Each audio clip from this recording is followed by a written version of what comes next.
할렐루야. 지난 한 주도 하나님 말씀으로 돌아가 승리된 삶을 사셨으리라 믿습니다. 함께 기도로 예배 시작하도록 하겠습니다. 하나님 감사합니다. 이번 고난을 통해 진정 우리 자신의 모습을 돌아보게 하시니 감사를 드립니다. 인간으로서 최고 현명하게 살아가는 것은 그래도 믿음 가지고 하나님 말씀 붙들며 감사하며 살아가는 것임을 우리가 깨닫습니다. 내 마음을 아시고 함께 하시는 주님, 어느 상황 속에서도 주님의 뜻대로 살아가게 하시옵소서. 주님, 우리의 예배를 통해 홀로 영광 받으시옵소서. 감사드리며 예수님의 이름으로 기도드립니다. 아멘.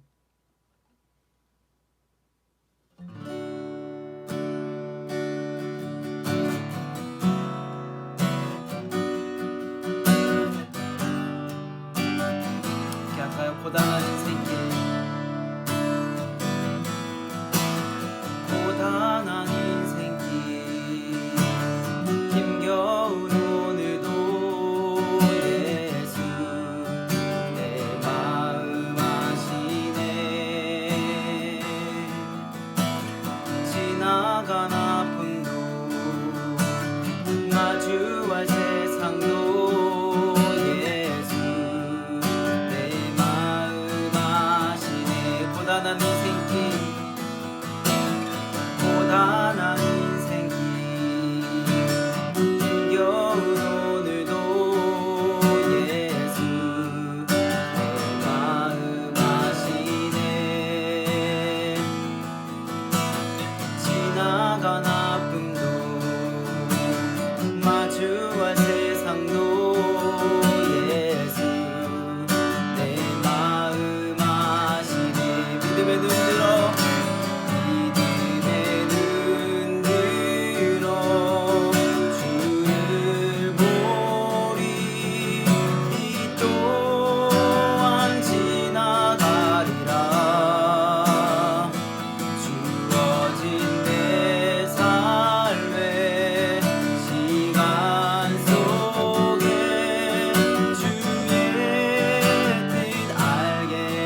말씀하시면 주님 말씀하시면 내가 나가리다.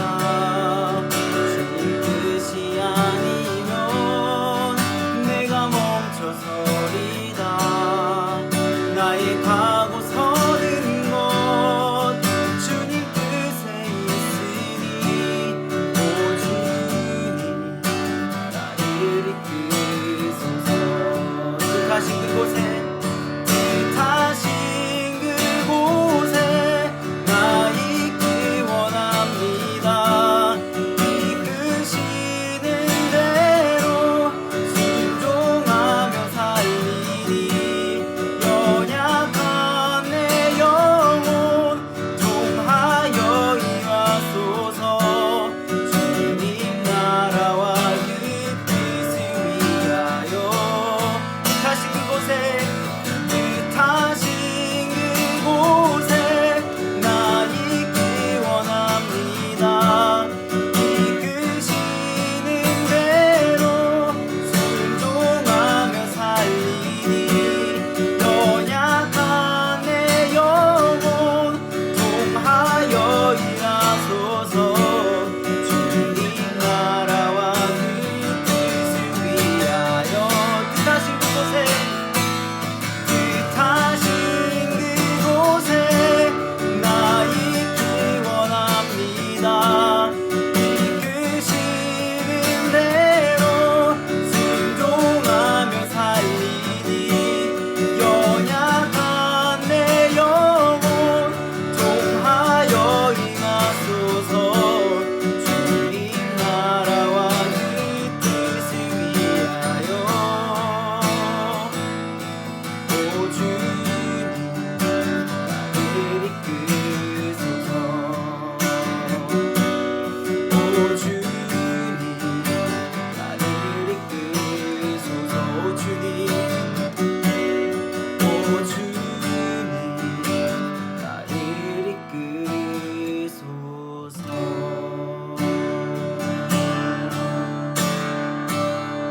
아멘.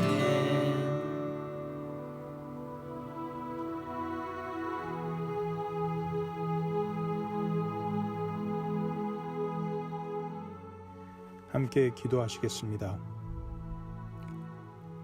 신실하신 주님의 사랑과 은혜에 진심으로 감사드리며 지금의 이 시간까지 인내하시며 기다리신 주님의 보살핌에 한없는 고마운 마음의 고백을 올려드립니다. 소망 없는 세상의 삶 가운데서 참 소망 되신 예수 그리스도를 닮아가는 복된 삶을 허락하시고 제자된 삶의 실천을 기대하시며 동행하며 보살펴 주신 아버지 하나님, 너무나도 고맙고 고맙습니다. 주님을 온전하게 주인 되심을 인정치 못하고 내가 우상되고 돈을 우상 삼아 살아왔고 세상의 이것저것을 우상 삼았음을 고백합니다. 아직도 기대하신 모습대로 살지 못하고 매일매일 넘어지고 실망시켜드리는 연약함 그대로 아버지 하나님께 고백드리며 회개를 올려드립니다. 예수 그리스도 십자가 보혈의 공로 의지하여 고백드리오니 용서하여 주시옵소서. 소중한 약속의 말씀을 준비하여 전해주시는 목사님께 성령 충만함을 허락하셔서 혼란의 시간 속에 맡겨주신 귀한 영혼들을 주님께서 기뻐하시는 믿음의 사람들로 잘 양육하시며 인도하실 수 있도록 능력을 덧입혀 주시기를 간절히 소망합니다. 사모님과 가족 모두 주님의 평안의 손길로 보호하여 주시기를 간절히 간구합니다. 전하시는 말씀 가운데 지체를 각자에게 허락하시는 주님의 위로와 확신이 분별되어지는 은혜의 시간이 되어지기를 간절히 소망합니다. 아버지 하나님, 저희들의 예배를 받아주시고 영광 받아 주시옵소서. 이 시간 나라와 백성을 섬기는 위정자들을 위해 기도합니다. 저들이 하나님을 경외하는 마음을 품고 하나님께서 허락해 주시는 지혜를 통해 나라와 백성을 섬길 수 있도록 긍휼을 베풀어 주시옵소서.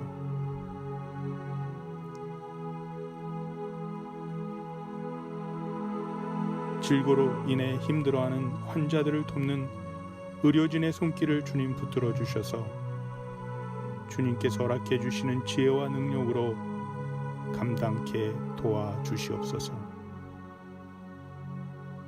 어려운 시간 가운데 또 가족을 잃은 슬픔 속에 있는 자들을 위로하여 주시고 저들이 생명의 주관자 되신 주님께 돌아오는 귀한 구원의 역사가 있어지게 도와 주시옵소서. 혼란 속에서도 믿음의 분별력을 갖고 다시 오실 예수님을 갈망하는 믿음의 승리자들이 될 수 있기를 간절히 소망하며 우리의 왕이시며 구원자 되신 고마우신 예수님의 이름으로 기도합니다. 아멘.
오늘의 설교 본문의 말씀은 물에 뜨는 쇳덩어리 열왕기하 6장 1절에서 7절 말씀입니다.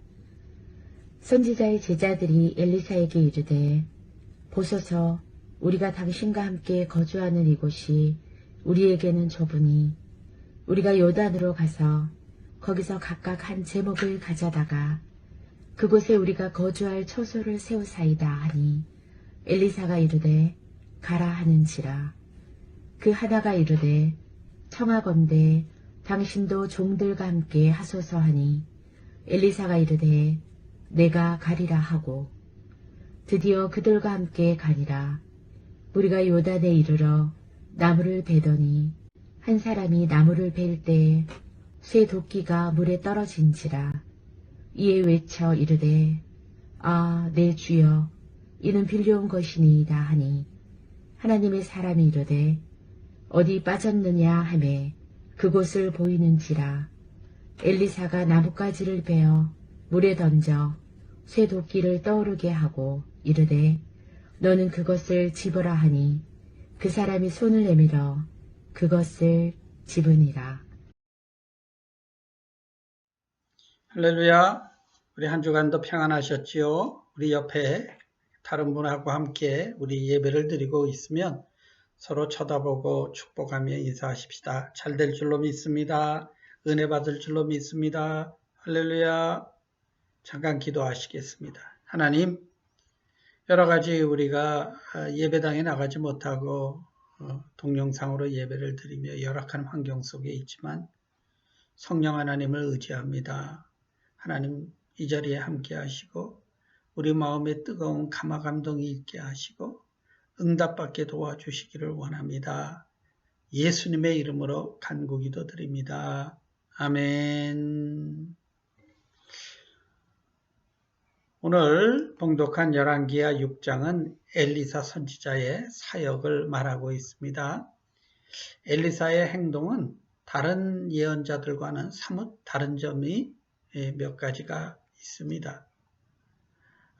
선지자들의 가르침은 한결같이 하나님을 잘 섬길 때는 여호와께서 축복을 주셔서 이스라엘이 잘되고 우상을 섬길 때는 저주를 받는다 하는 것이 주된 메시지입니다. 그런데 엘리사의 사역은 조금 특이한 것이 있습니다. 첫째로 그는 선지자 중에 제일 많은 기적을 일으켰습니다. 그가 엘리야를 스승으로 모시고 따라다니며 당신이 받았던 영감의 갑절을 나한테 주세요 하고 간구했던 그 기도대로 그는 배로 능력이 나갔던 그런 선지자입니다. 둘째로 이 엘리사 선지자는 백성을 향해 하나님의 뜻을 선포하고 가르치는 것만으로 자신의 사역을 한 것이 아니라 정치에도 깊숙이 관여를 했습니다. 우상을 섬기던 아합 왕가를 정복하기 위한 예후 장군의 쿠데타에 직접 가담하였고 예후와 그 뒤를 이은 북이스라엘 왕들이 하나님과 우상을 함께 섬기는 이런 영적으로 막장 상태였는데도 불구하고 아람의 침입을 미리 알아내어서 여러 번 알려주어 막기도 합니다. 그는 정치적으로도 깊이 관여를 했던 선지자입니다. 세 번째로 엘리사 선지자는 선지자 학교를 세워서 많은 제자들을 양성했습니다. 현대로 치자면 신학교를 세워서 많은 주의 종들을 배출시킨 것입니다. 그리고 엘리사는 먹고 사는 문제로 공경을 당한 이런 사람들을 기적을 일으켜서 실제로 그들의 문제를 해결해 주었던 그런 선지자입니다.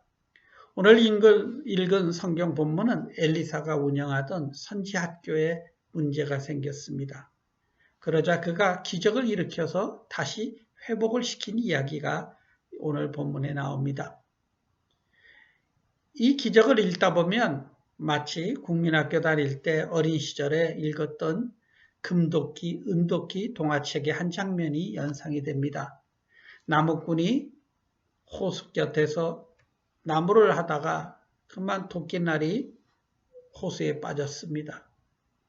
그래서 나무꾼이 한숨을 쉬고 있을 때 수염의 긴 산신령이 금도끼, 은도끼를 들고 나와서 물에 빠뜨린 나무꾼에게 이 금도끼가 내 거냐?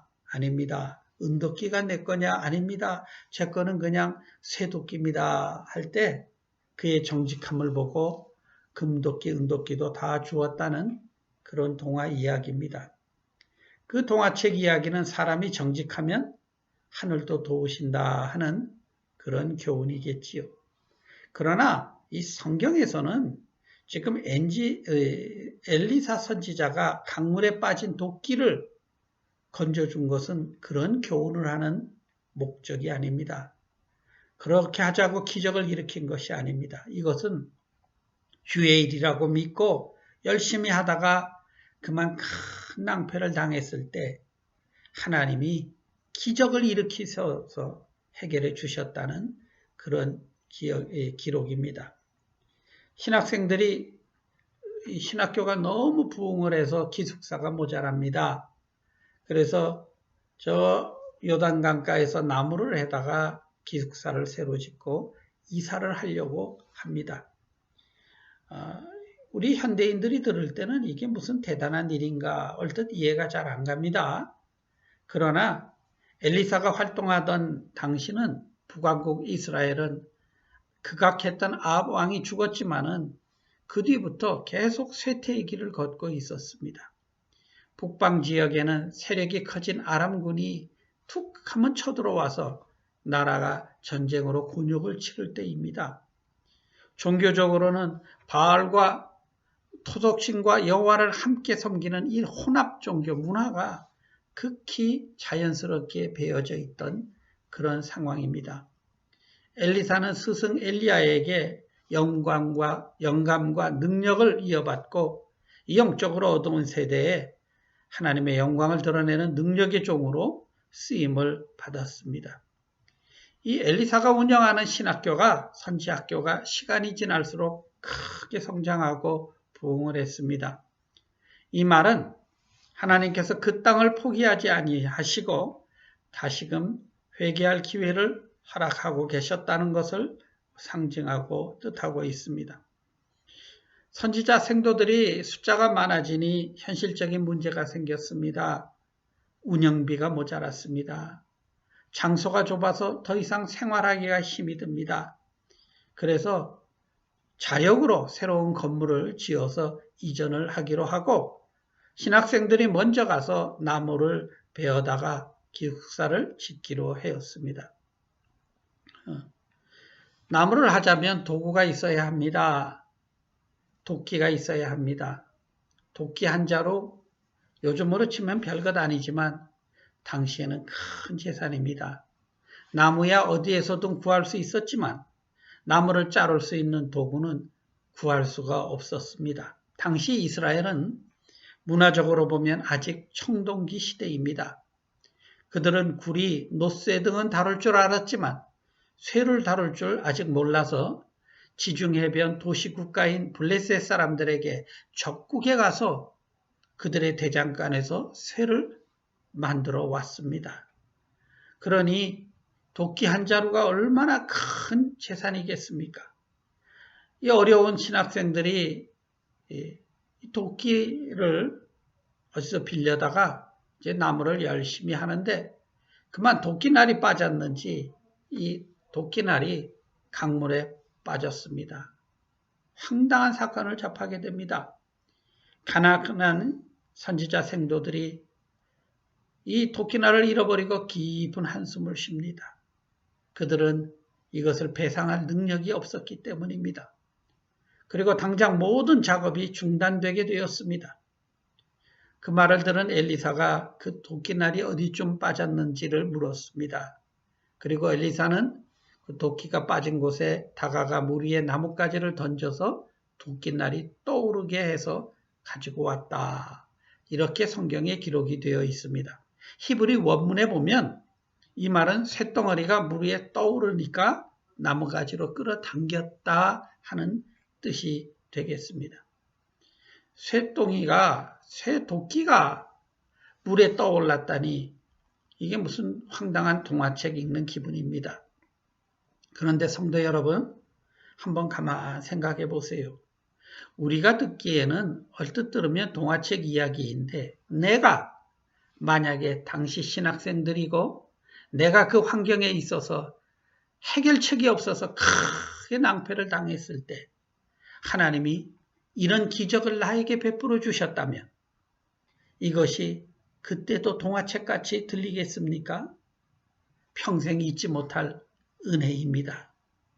본문 7절에 보면 이 도끼날을 찾은 스토리로 이야기는 서둘러 끝이 납니다. 그 뒤로 신학교 건물을 몇 채를 지었더라, 그들이 어떻게 되었더라 하는 언급이 전혀 없습니다. 그냥 이 사건으로 성경은 끝을 내고 있습니다. 그렇다면 성경에서 지금 전하고자 하는 메시지는 선지자 학교 이야기를 하는 것이 아니라 요단강에서 일어난 쇳덩어리가 물 위에 뜬 그 기적 자체를 중요하게 우리에게 가르쳐주고 있습니다. 물론 이런 일이 아무 때나 일어나는 일이 아닙니다. 그래서 기적입니다. 우리가 하나님의 일을 하다가 도저히 나의 힘으로는 해결될 수 없는 큰 곤란에 빠질 때가 있습니다. 이럴 때 하나님은 자연의 법칙을 바꾸는 기적을 베풀어서라도 도와주시는 분임을 성경은 우리에게 가르쳐주고 있습니다. 성경은 가만히 읽다 보면 이런 이야기들로 가득 차 있습니다. 예수님 당시의 유대 지방에는 예루살렘 성 안에 있는 성전을 보수하고 짓기 위해서 20세 남자들은 1년에 반세겔의 성전 세금을 냈습니다. 예수님과 베드로 그들의 제자들은 이 세금을 내지 못했습니다. 그러자 사람들이 비아냥됩니다. 아니 너희 선생은 선지자라면서 그만큼한 돈도 없느냐며 베드로에게 비양거렸습니다. 베드로가 열받았지요. 그래서 준다 줘 하고 씩씩대고 큰 소리를 치고 그러나 풀이 푹 죽어서 돌아옵니다. 왜냐하면 돈이 없었기 때문입니다. 그런 베드로의 모습을 예수님이 보고서 넌지시 묻습니다. 베드로야, 너의 생각은 어떠냐? 왕자가 세금을 내야 하느냐? 안 내도 되느냐? 하고 묻습니다. 베드로가 왕자가 무슨 세금을 냅니까? 주님이 그러면 내가 성전 세금을 내야 할 의무는 없지만 너를 위해서 내가 세금을 내겠다. 저 갈릴리 호수에 가서 낚시를 해서 제일 먼저 올라온 물고기 입을 열어보아라. 거기 한 세겔짜리 동전이 나올 터이니 그것으로 너와 나의 세금을 내어라 하는 황당한 말을 합니다. 이 말은요, 다른 사람에게는 몰라도 베드로에게는 이게 말이 안 되는 기적이죠. 왜냐하면 낚시해서 물고기 속에서 동전을 꺼낸다는 것은 그것도 더도 아니고 덜도 아니고 딱 두 사람 세금을 낼 만한 한 세겔의 돈을 고기 입속에서 꺼낸다는 것은 마치 베드로에게 물에 빠뜨린 쇳덩어리가 나무처럼 떠오르는 것보다 더 놀란 기적인 것입니다. 이 베드로의 특징은 믿기는 어려워도 일단 예수님의 말씀에 순종하는 사람입니다. 말씀에 의지하여 내가 그물을 던지겠나이다 하고 그는 순종을 했습니다. 믿어져서 순종한 것은 아니지요. 그렇게 예수님이 말씀하시니 내가 순종합니다 했던 것이지요. 그래서 그는 이런 기적을 경험하게 됩니다. 베드로가 믿어지지는 않았겠지만 시키는 대로 가서 낚시를 하니 물고기가 잡힙니다. 그 입을 딱 열어보니 한 세겔의 동전이 나옵니다. 그 동전을 꺼내면서 베드로가 어떤 모습이었을까요? 제 생각에는 베드로가 울먹였을 것입니다. 베드로가 울먹이며 당신은 정말 하늘나라 왕자이시군요 하며 그는 울었을 것입니다. 도끼가 물에 뜨는 것보다 더 큰 기적을 베드로는 경험을 한 것입니다. 저도 주님의 뜻이라고 믿고 하다가 황당한 낭패를 당한 적이 몇 번 있습니다. 그리고 그때마다 쇳덩어리가 물에 뜨듯이 기적 같은 하나님의 도우심으로 해결을 한 적이 있습니다. 분명히 주님의 뜻이라고 믿고 선교하다가 사기를 당하던 것 같은 그런 황당한 일을 당해서 집을 팔아 보생해 준 적도 있습니다. 성령의 감동에 따라 순종했다가 낭패를 당한 적이 여러 차례 있습니다. 그런데 제가 한 가지 고백할 수 있는 것은 그때마다 나에게는 마치 쇳덩어리가 물에 뜨듯이 하나님께서 그런 기적적인 일로 해결해 주신 적이 있습니다. 선교 여행 중에 한국에 들렸습니다. 그런데 제가 선교 여행이라 하는 중이라는 것을 아신 북한 선교하시는 분이 약속도 없이 갑자기 공항에 마중을 나왔습니다. 같이 식사를 하게 되었습니다. 자연스럽게 그의 말을 들으니 도저히 안 도와줄 수가 없는 형편이었습니다. 그래서 전혀 생각지 않았던 일에 그만 있던 것을 다 털어드리게 되었습니다. 그리고 나니 저의 개인 여행 경비가 없습니다. 까짓건 중국에도 카드가 된다고 하니까 일단 카드로 긁고 호텔은 비싸서 안 되면 사우나에 가서 자고 그러면 되지. 이렇게 마음을 먹고 중국에 갔습니다. 그런데 중국에 도착하자마자 생각지 않았던 사람에게서 전화가 옵니다. 몇 년 전에 중국에 사업을 하러 간 성도님이 제가 중국에 방문 중이라는 소식을 어떻게 인편을 통해 알게 되어서 언제 광주에 오냐고 자기가 비행장에 나오겠다고 연락이 왔습니다. 그분이 정말 좋은 호텔을 예약해 두셨습니다. 그리고 그날 저녁에 몇 년간 제가 예배도 제대로 못 드리고 못 바쳤던 11조라며 수북히 가지고 와서 이번 선교 여행에 꼭 쓰시라고 하며 저에게 큰 돈을 주고 가셨습니다. 제가 준비해 간 것보다 더 풍성히 더 많은 일을 감당할 수 있었습니다. 저에게는 마치 물 위에 떠오른 엘리사의 토끼날 같은 그런 감격이 있는 경험입니다. 그런 간증을 하자면 수없이 많습니다. 그래서 저는 사도 바울이 나는 아무것도 없지만 모든 것을 가진 자다. 그렇게 말한 의미를 저는 잘 압니다. 저는 아무것도 없지만 나에게 필요한 것은 반드시 주시는 하나님이 있기에 모든 것을 저는 가진 사람처럼 믿고 산다는 뜻입니다. 성도 여러분, 하나님은 코로나 바이러스보다 이 팬데믹보다 더 크신 분입니다. 교회의 앞날이 걱정이라고 하시는 분들이 있습니다. 그런데 저는 믿는 구석이 있습니다. 내 중심 가장 밑바닥에 반석 같은 믿음이 있습니다. 하나님의 뜻이었다면 해결하실 분도 하나님이시라는 것입니다. 하나님은 당신의 선지자를 통해 당신의 백성들의 필요를 채워가듯이 그리고 예수님이 직접 우리의 삶 속에 찾아와서 채워주시듯이 우리의 삶 속에 단순하고 사소한 문제거리조차 그 속에서도 하나님의 구원의 감격을 경험할 수 있음을 성경은 우리에게 가르쳐주고 있습니다.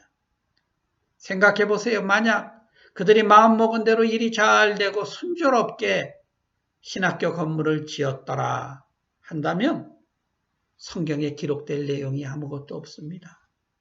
믿고 열심히 했는데 그만 큰 낭패를 당해서 대책이 없어 울부짖을 때 기적을 일으켜 주시더라 한 그들의 간증이 오늘 성경에 나오고 있습니다. 하나님은 도저히 우리 힘으로 해결할 수 없는 것 같은 가라앉은 도끼도 떠오르게 하시는 분입니다.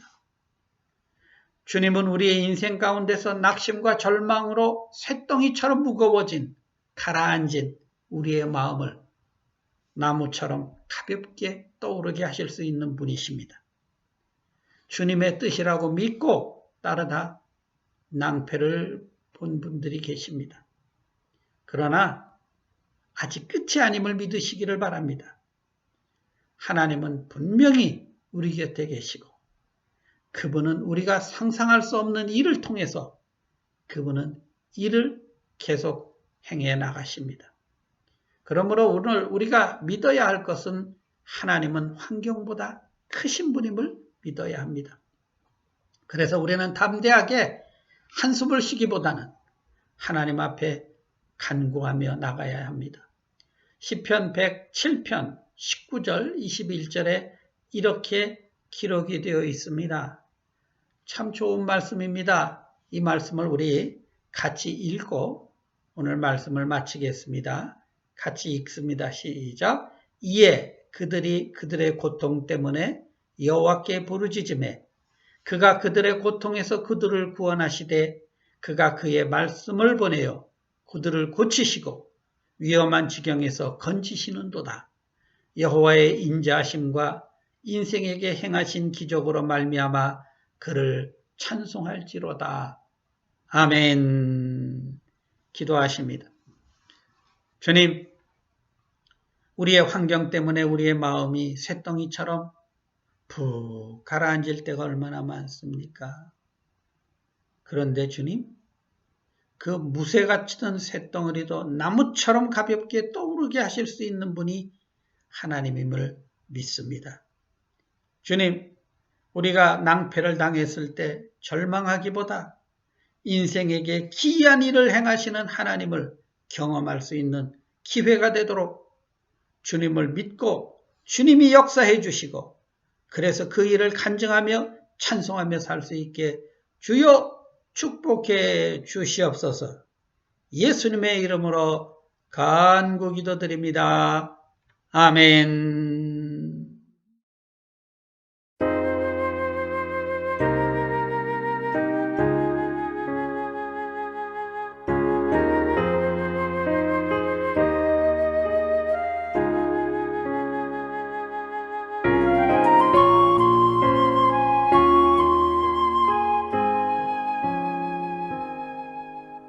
예수 우리 왕이여 이곳에 오셔서 우리가 왕께 드리는 영광을 받아 주소서.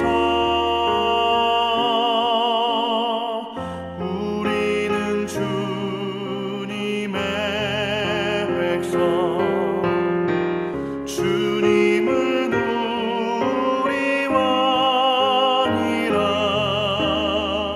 왕이신 예수님 오셔서 좌정하사 다스리소서.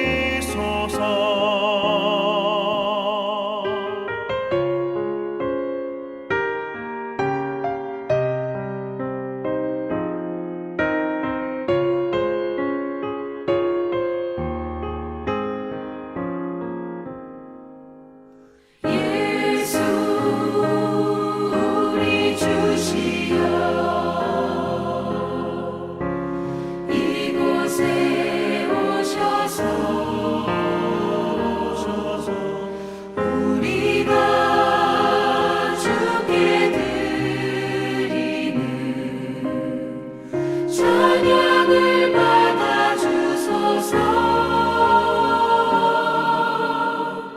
우리는 주님의 종들.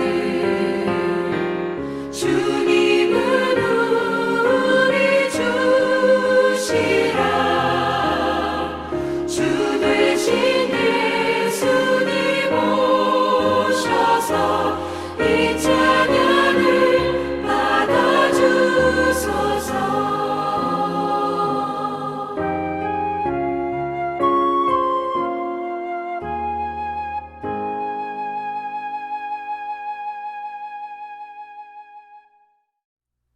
이제는 우리를 위하여 십자가에서 온몸의 물과 피를 다 쏟아주신 우리 구주 예수 그리스도의 은혜와 하나님 아버지의 사랑과 보혜사 성령님의 감화감동 교통하심이 오늘 믿음으로 예배드린 하나님의 자녀들 머리 위에, 저들의 가정과 자녀들 위에, 저들이 계획하고 기도하는 모든 일들 위에 이제부터 영원까지 함께 있을지어다. 아멘.